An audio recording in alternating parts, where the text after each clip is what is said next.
She have a wonderful presentation, I can guarantee you that.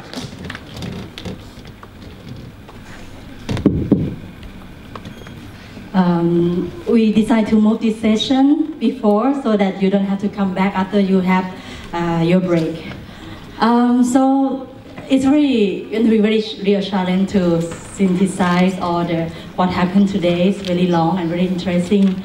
I will start with what happened outside at the outdoor today, this morning. Before we start the day, our team and speaker and the student joined hands together at the football field to do the soil ceremony, because this year is an International Year of Soil. So you will see this display in front of the meeting room, and maybe you don't see it clearly now, but we decided our soil into 8 circles. 8 also meaning the infinity, that to have the healthy soil toward sustainable agriculture. Next, please. So this year is the second mindful market.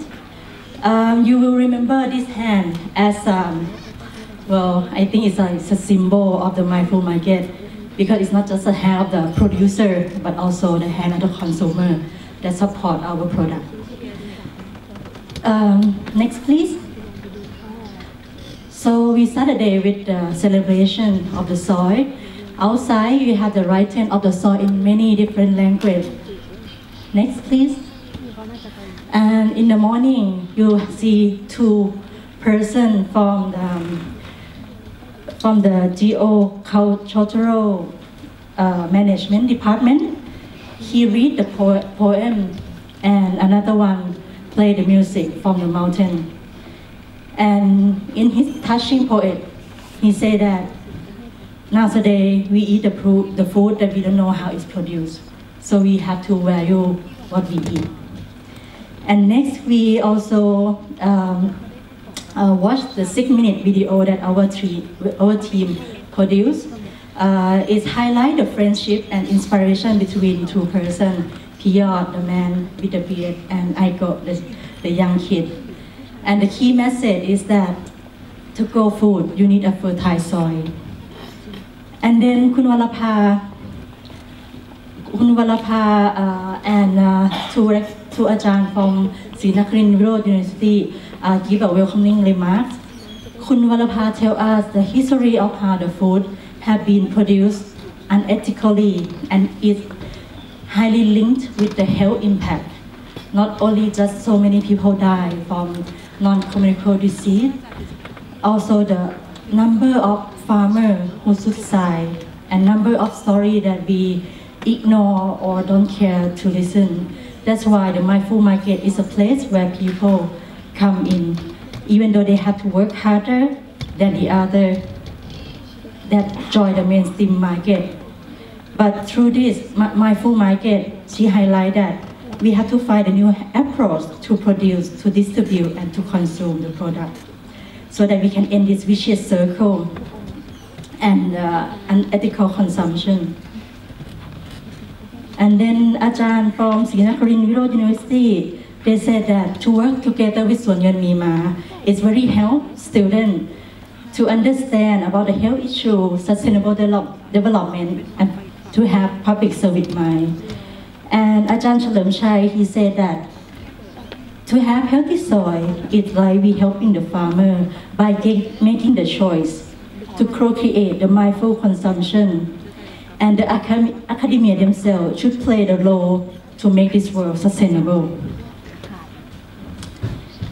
And then we have, next please. So we have the main session called Mindful Economy, with the topic of niche vs organic food for all. So we have 5 speakers. The first one talking from Andre, the president of IFOM.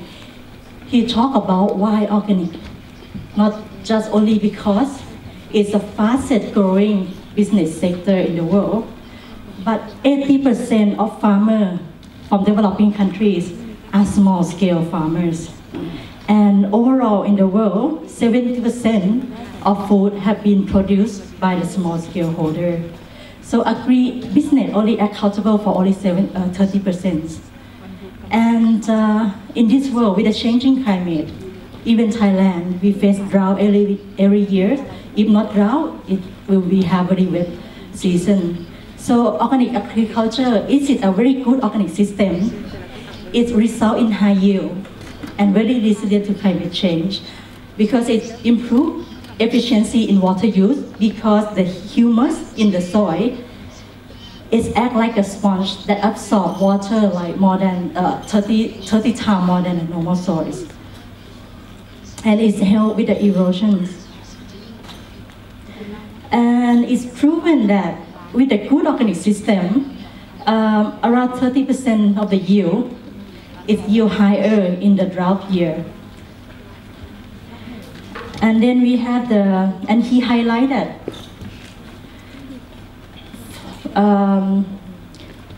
the organic farmer generally have higher net income that to be used to improve their asset to education, the health, and adequate housing. And he highlighted that food, we should focus on kitchen table as a main market. The food should be more local, then regional, and national, and then later export. And the next, and he also said that there's many models, and there's nothing like one size that fit them all. So you need to see what the model that works best for you. So us as iPhone, he said that we all need to make the choice available to the farmers. And then we have the case from Lavia from Sanel. For him, for the organization, food sovereignty is a concept. It's a movement of people to fight for their right. It's a social justice that to make agriculture movement visible. So they plan to participate in like many key regional events, like COP meeting in Paris, ministerial meeting in somewhere I cannot read my handwriting. Yeah. And the Lavia feel that organic should be independent from the chemical company. And then we have Chen Li talk about his organic life. The chicken egg officer, he's like a trendsetter, even though his egg is like sell 8 times more than the normal cheapest markets. But through this, he make the consumer understand the value and the process of his product. By let them know about him, show that his product is honest and that she can grow in the farm with a healthy life and happy life. And he also used the management that to reduce cost but keep the same standard, such as skill, community support, create more volume, find model. And then Uncle White focused that we need to scale up. The small have to work together if they want to be in the same ring as a multi-billion business. But the opportunity, the benefit of working with the multi-billion company is that their one big decision can benefit a lot. He gave an example of Unilever to work with the rainforest. And so he said like he wouldn't mind if this multi-million company to do things in our flavor. And he emphasized that the consumer should put first care, then health, ecology, and then fairness will come. And lastly, Kun Walapa in this session calling for social justice and the right to have organic food for all. Even though many people do good things, but they have no reward. But at least the asset to those who need, such as the student or the patient in the hospital, they should have right to asset to save food. So we will have a case from Thailand that the hospital and school have this green procurement with working together with the Ministry of Education and Public Health. And she also give example that in Bhutan, people spend more than 50% of their household income, while in Thailand they only spend 15%. Next, please. And the last section, we just finished now, so I go this very quickly. So we have Organica from Vietnam. She said the reason that she do this Organica business because she's pregnant, and it's very hard to her to find safe food for her children. So she decided to do the business, open the shop with the product and go to farm food for herself. And the reason that she opened the shop instead of do the online business because she wants to use this channel to educate the consumer as well. And so it's only a few years that she run the company, but she keep expanding using the revenue that the company gain. And even though she faces many challenges and downside, but she really believes that there's a brighter future. Yeah. And for CDAC, they work on livelihood and agriculture by working to promote the system called Rice Intensification System, or SRI. It helps the small-scale farmer have produce more rice production, better yield with lower cost, and also at the same time provide capacity building on market collaboration, and especially capacity building to help the local leader have more capacity in leadership skill, and also the financial support on like help setting up and help let them run the business.